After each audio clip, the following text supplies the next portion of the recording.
Hi fellow crafters, DIYers. Oh my goodness, do I have a good video for you. I have been out thrifting, looking for secondhand finds, not only to resell, but that I can repurpose and make over and share the process with you all of what I do to the items. So in today's video, that is one of those thrift to treasure videos.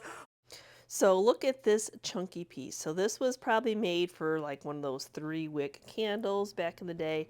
It is just a nice chunky piece of wood, and you can tell it's a new purchase good by all of the stickers. And it does have that metal trees on the top. But first off, we're going to work on this bottom and get all the stickers off of there.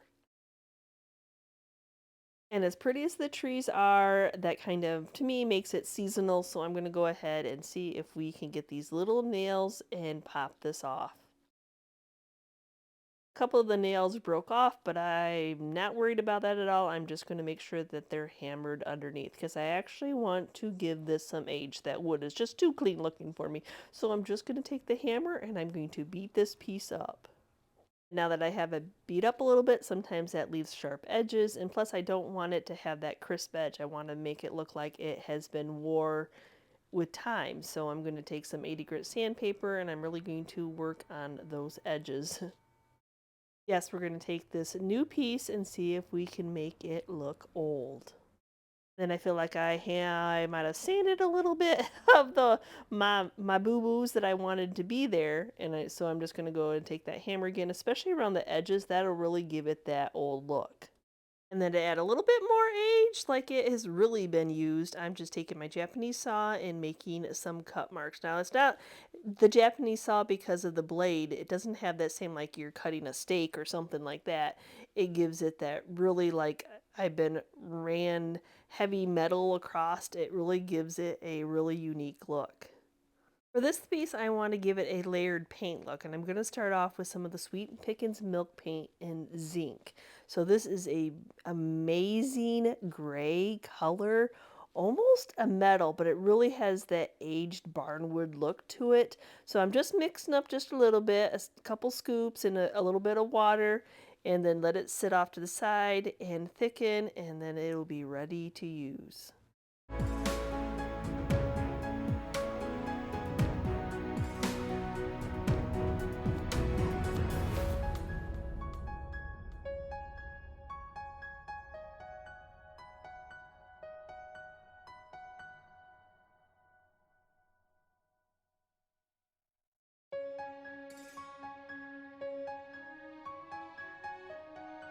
So that I can move on and do my next color, I'm going to go ahead and dry this. And I'm hoping that it gets chippy. I hope that it gets cracky.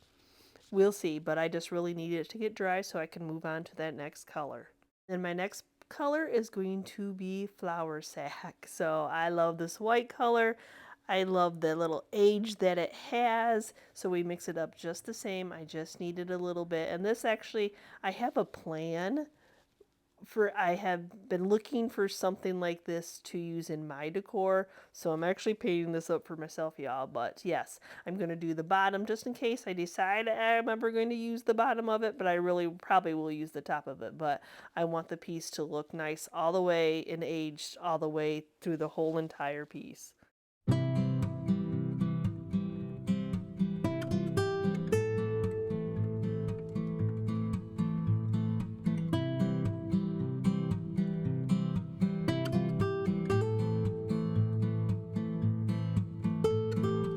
You know, it's always so hard to put that second coat on when you see all that amazing crackling happen, but it needs more coverage.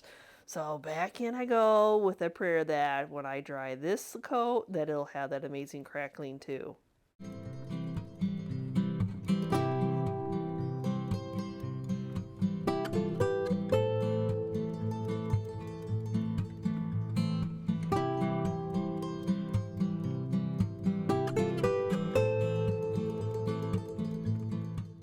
So now I'm going to go in with my sander, my orbital sander, and I'm going to get some of that wood to show through, have some of that chippiness, the layers to come off. You're going to see that gray. You're going to see some of that natural wood. Oh, be still my heart. I am loving how this piece is turning out. It's exactly how I envisioned in my head I wanted it to look.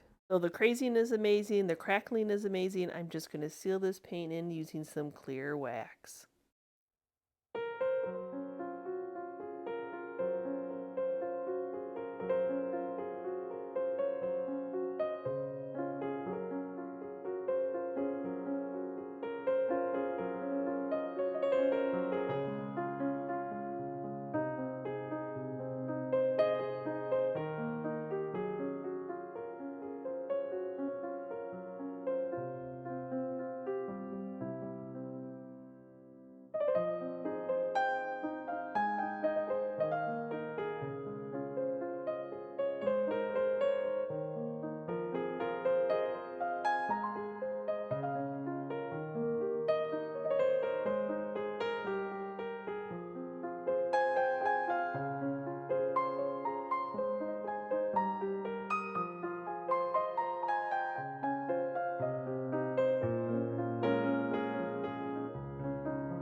So if you think you'll never find one of those round pieces of wood to make that amazing riser, what about this piece?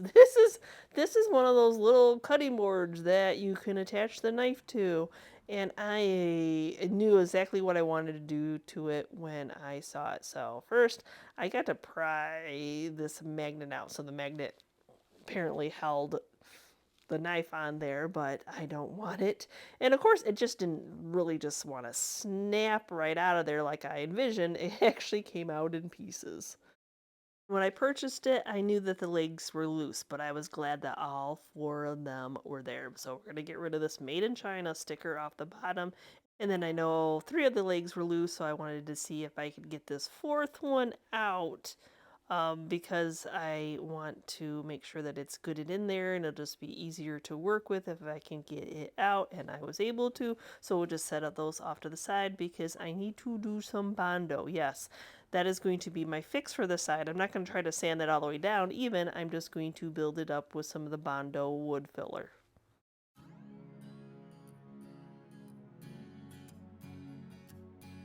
Now, are you asking why I use Bondo? Well, because it dries really fast. I can build it up. It's going to stay built up. I can overbuild it a little bit, so when I go to sand it, I can sand it down smooth. It's the dry time that has me. Within like 10 minutes, less than 10 minutes, I'll be able to get the sand and moved on with my project. And as I said, yes, I can build it up like that. I mean, that's a good quarter of an inch that I need to build up, but it will dry all the way through. If I use like a regular wood filler during water putty, I'd have to set it off to the side. I have to wait for hours for it to dry, but not with Bondo.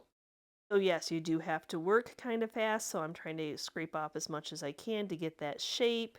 And it's okay because I don't want it to be perfectly square at the end anyway, but I needed to fill that hole in. So that's all I'm doing is just kind of, making sure that it's getting filled in and that it's raised above where that area was. I'm serious, I don't even think it was 10 minutes and I felt it and I'm like, oh, this is hard. Other than I had 220 sandpaper on there, I'm like, yeah, that's not going to work. I'm going to need my 80 grit. But the longer you let Bondo sit, the harder it gets. So if you let it sit for hours, you're really going to have to work on it sanding. But I find as soon as it is cured to my touch that I can start sanding it and I have no problems. I don't want this to be that squared off, perfectly square sized pieces, so I'm actually going to go ahead with that 80 grit sandpaper and I'm going to round all the edges.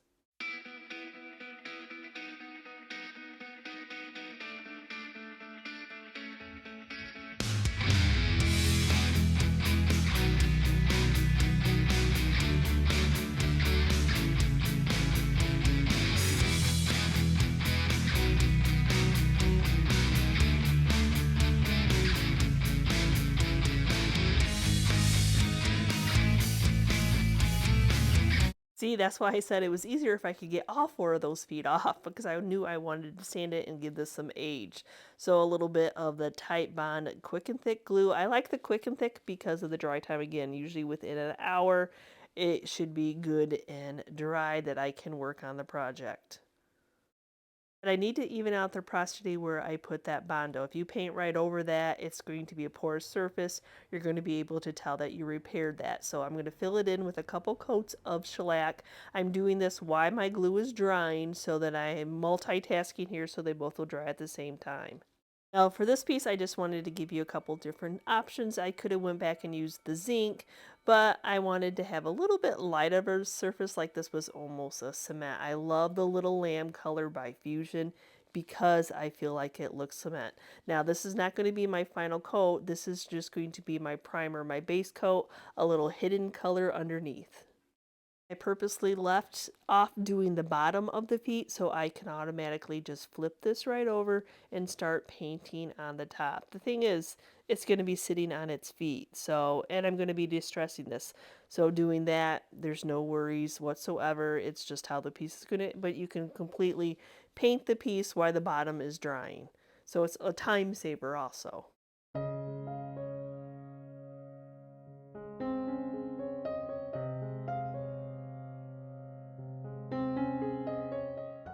Have you all seen me use basil yet? I am in love with this color. I love it. I love it even when I mix different greens in with basil. Oh, I just love the old look that it gives. So that's what we're going to be layering this up with.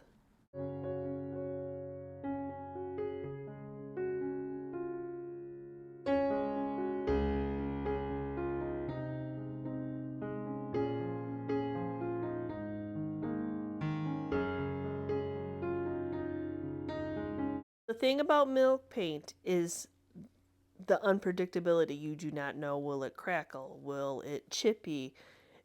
Does it go on even? No, I don't necessarily think that it does, but that's the aged look that I'm looking for.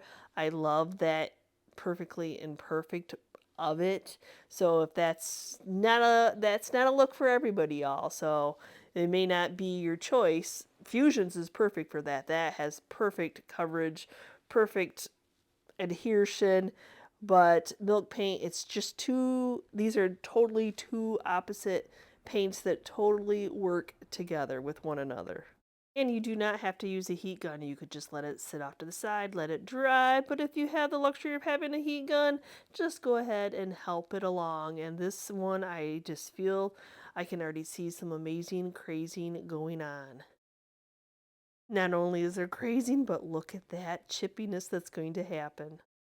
So here's another option. You could just spray it, seal it in, or you can do what I'm doing and help it along to get even chippier. So when you take sandpaper to it, all that area that bubbled off is going to chip off. So like I said, you can use some spray sealer, some clear sealer, and just spray it and seal it in.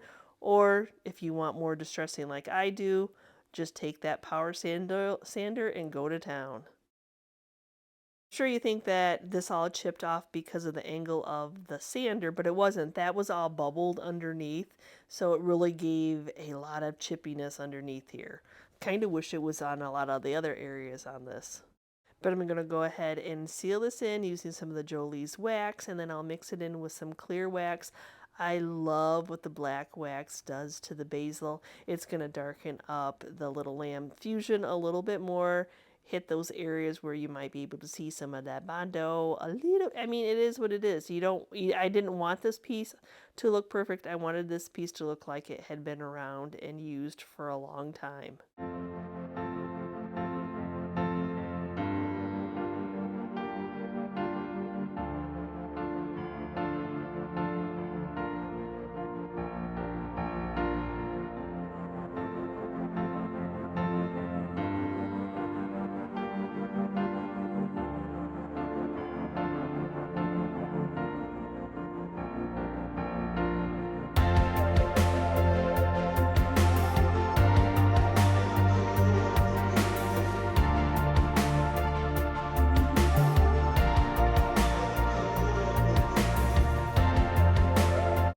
The thing I love about auctions is I don't think a lot of the people that I hang with at auctions do what I do. Yes, they are resellers and they're home decor lovers, but they're not necessarily always fixers. So I love when the items are like, I can't believe you bought that. That is gross. Well, it was dirty. I already cleaned it because it was beyond dirty, but sometimes you got to see past that dirt.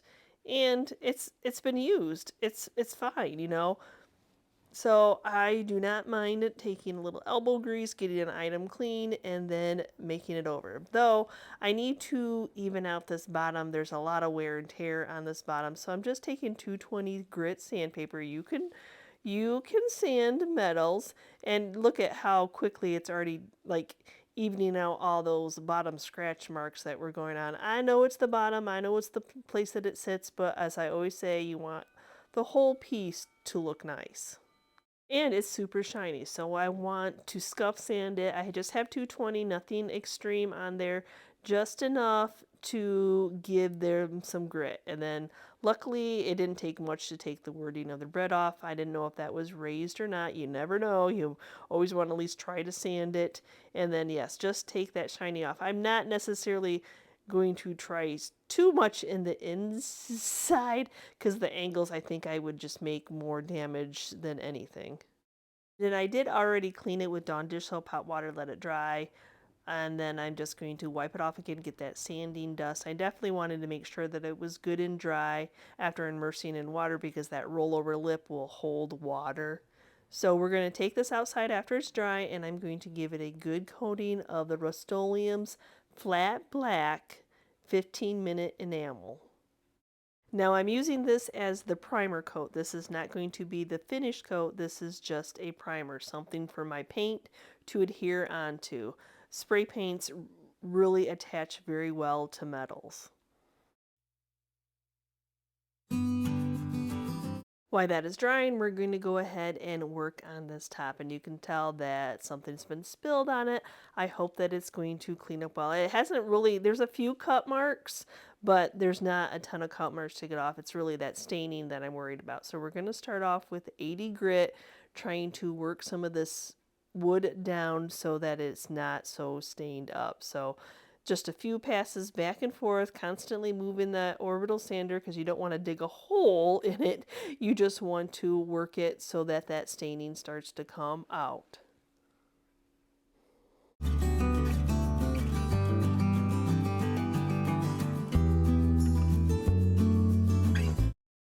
I think that I achieved most of the staining out, so now I can start making it smooth. So 80 grit is going to leave it raised, and you're going to feel that grit, and I'm going to work it down with the 150 to the 220 to make it nice and smooth.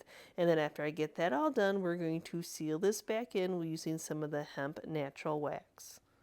So the natural wax you wipe on, you let it sit for 20 minutes, and then you wipe off the excess. Oh, did this ever clean up so nice. What were they intimidated by? I'm sure they're just not. There's nothing wrong with being just a reseller. It's a lot of work to fix up an item and make it new again.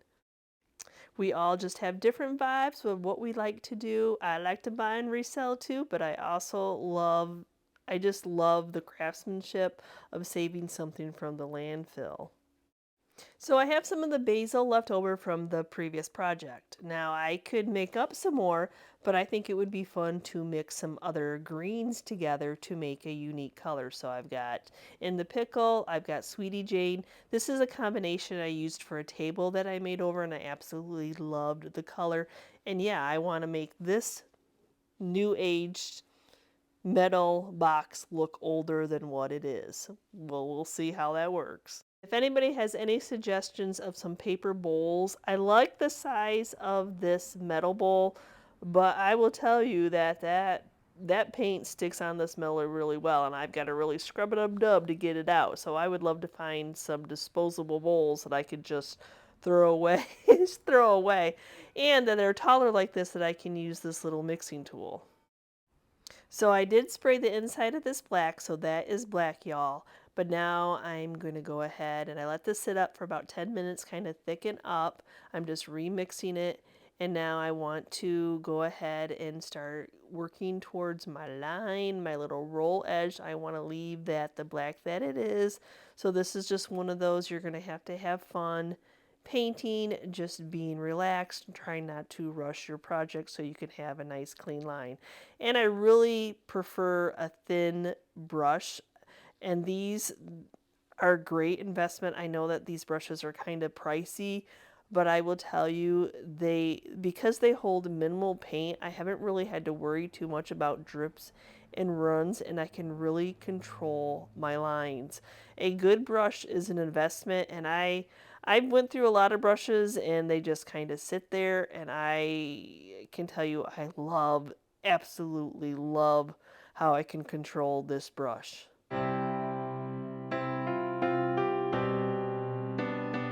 So my first coat is dry.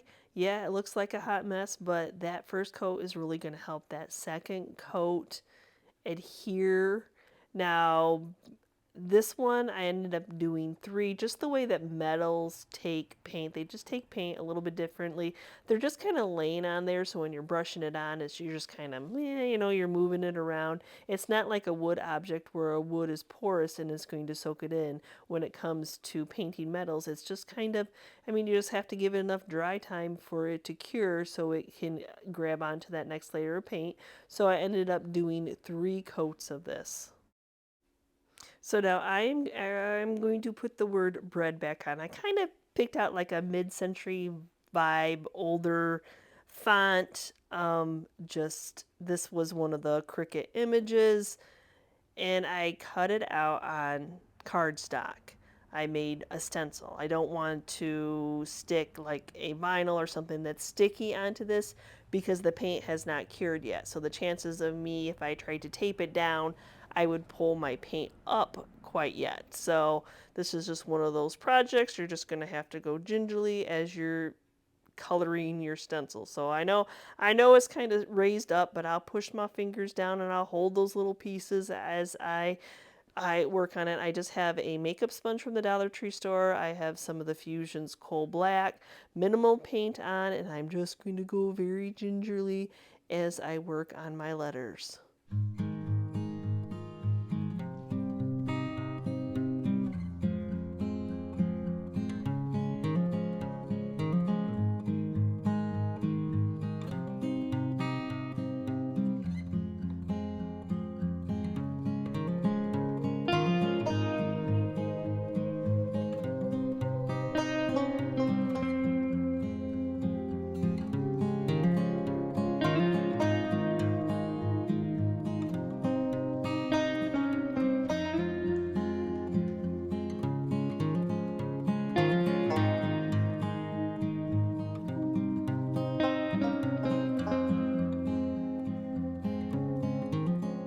So I am not going to be waxing this bread box. There is some amazing crackling going on. I'm not sure if you can see it quite yet, but once I spray this weather defense on there, I'll do a couple coats to seal this in and protect it. I don't want to do any waxing on it. I don't want to rub the paint off. I love that crackling that it has going on.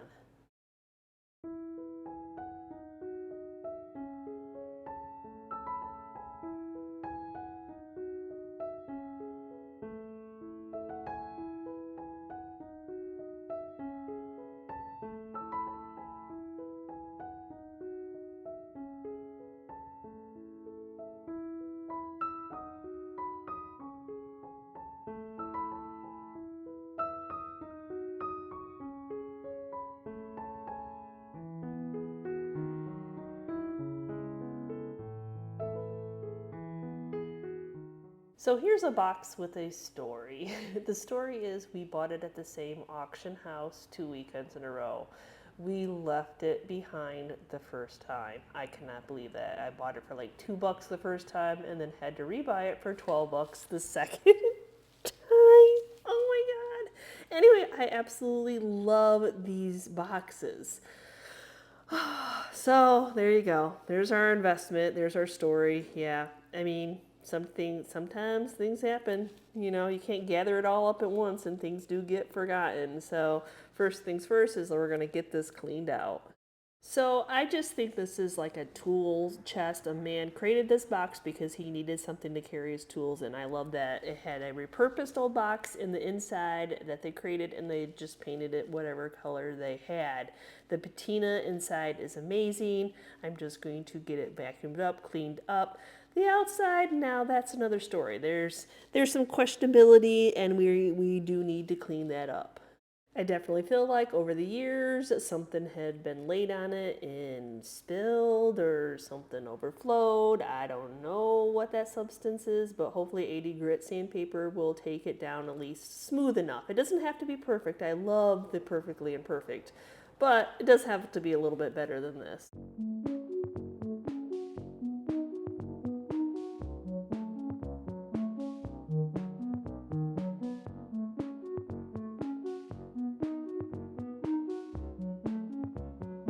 Now, when I was picking out my paint color, you think, oh, Yvonne, you're a black and white girl. You picked out black because you're a black and white girl. But I have been at auctions where these boxes, these primitive folk art boxes, as the auctioneer will call them, will go for hundreds of dollars. So to rebuy that 2 plus 12 at 14 is a wonderful thing. So my motivation, my inspiration when painting this box was black because that's the ones I saw go so high at auctions that I never could get my hands on.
So to get the coverage I was looking for, I did 2 coats.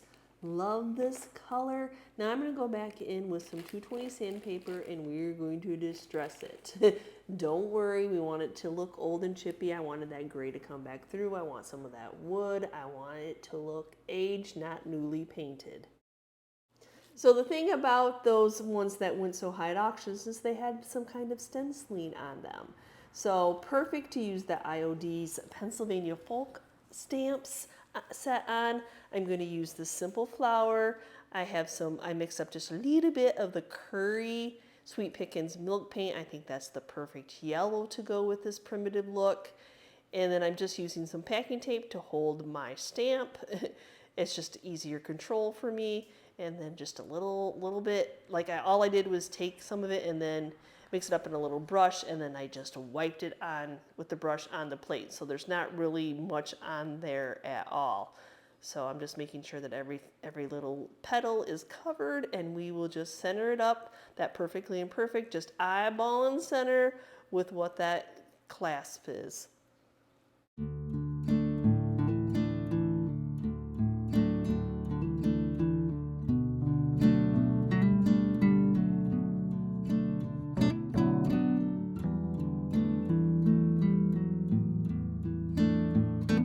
So I dipped my paintbrush into Newell, which is a fusion paint. It's a nice shade of green. I didn't want the leaves to overpower what the flower was, so all I did was wipe it on that paper plate, or the styrofoam plate, and then just use it as my stencil color. So when it comes to this stencil, I'm going to have to flip it the other way so that it's going outwards. There's not 2 of them in the pack, there's just 1, so they just kind of flow in different ways.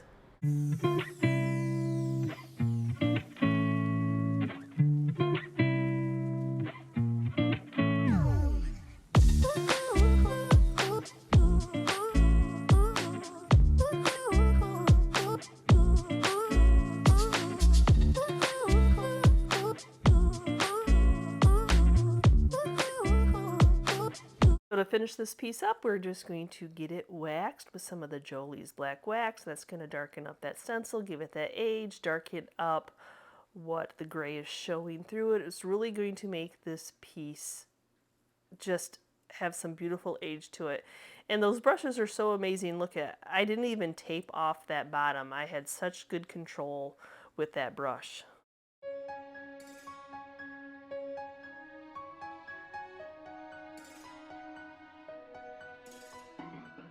So the last little thing I'm going to do to this box is just freshen up the inside a little bit more. I'm just going to use some of the Howard Citrus Wax. So if by chance this inside did smell, it doesn't really smell. I'm just going to give it that nice fresh coat to make it pleasant to open up.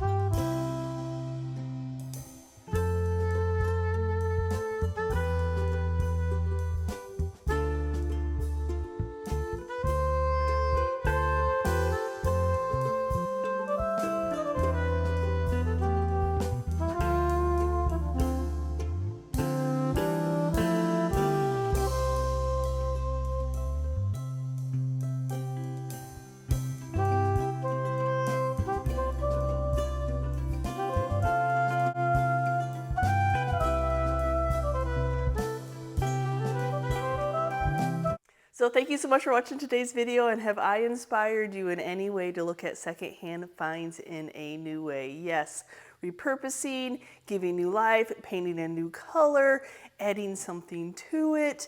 You just never know what can be in store for a secondhand find, and you don't know when you're out thrifting what you're going to find. So you just have to envision it right there on the spot. Do I see a purpose? Have I done something similar? Can I change it? Can I make it better? Can I make it to be wanted again? So thanks again for watching today's video, and as always, if you're part of our YouTube family, thank you so much.